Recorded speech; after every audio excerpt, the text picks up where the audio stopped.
तेव्हा नको. हे सगळे जुनं आठवत आहे. विपरीत काळी कोणाला काही बुद्धी सुचेल करायची, त्यांना दम भरले जाते. परंतु एक माझी विनंती आहे, हे आमच्याकडे आलेल्या कार्यकर्त्यांना दम भरायचा प्रयत्न करू नका. मी जेवढा सरळ आहे तेवढाच वाकडा आहे. मी बोलणार नाही, परंतु कार्यकर्त्यांना जर दम भरले गेले तर तुम्ही कुठं असाल, काय असाल, कोण तुमच्या मागे, कोण तुमचा पक्ष, मी बघणार नाही. मी कार्यकर्त्याच्या मागे ताकदीने उभा राहून त्याला काय होणार नाही एवढं जुनं बोलायला म्हणलं. तुम्हाला माहित नाही ड्रायव्हर भागात मी मांडव खडकला मी संजू बाबा आलो तेव्हा आमच्याकडे माणूसच नव्हतं. हे काय कामच गलीतली फलटणची पोरं घेऊन आम्ही आपली इकडे झालं आमचं. आता ते या सगळ्या गोष्टीत ना आम्ही गेलोय. आज मी पाय घालवले, आज मी 30 वर्ष वाया गेली. फक्त जे तुम्हाला मिळालंय ते टिकवण्यासाठी मी तुम्हाला मत मागतोय. आणि आमचा अनुभव घेतलाय. आत्ताशी तुम्ही 4 महिने यांचे अनुभव बघताय. 5 वर्षे सत्तेतले खासदार होते, काय अनुभव होते, कधी काय बोलले. शेवटची 2 वर्ष उगाच ह्याला पण नारळ फोड, त्याला नारळ फोड, अमुक फोड. तुम्हाला मी आत्ता सांगून जातो, हे चाललंय नारळ फोडाफोडी. ही सगळी कामं आणि तो विकास आम्ही घडवलेला आहे. आम्ही ती यादी आणणारी बाहेर आणि लोकांना सांगणारे की बघा तुमच्या गावात कोण नारळ फोडायला आलंच, त्याच्या झाले 2 दिवस तुम्हीच फोडून मोकळा करा. आणि परत पॅकेज आहे, पॅकेजने घोटाळा झालेला आहे.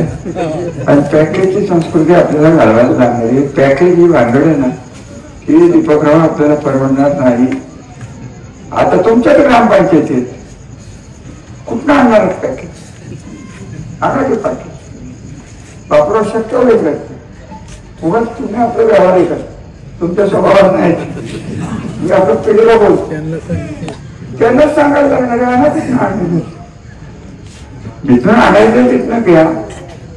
परंतु असे काही अनुभव दिले की याच्याकडनं पॅकेज घेतलं, त्या माणसाचा उमेदवार जर पडला तर घरी येऊन वसूल करतात. एवढं पक्क लक्ष द्या. घेताना 4 वेळा विचार करा.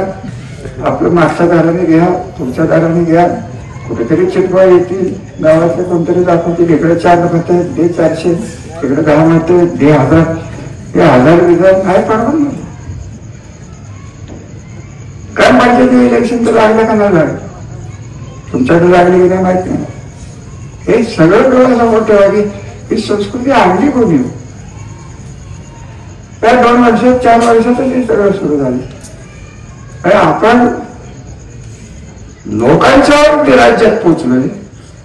हे राज्याच्या सत्तेवर तुमच्यावर बलात्कार करून तुमची मतं घेता येत.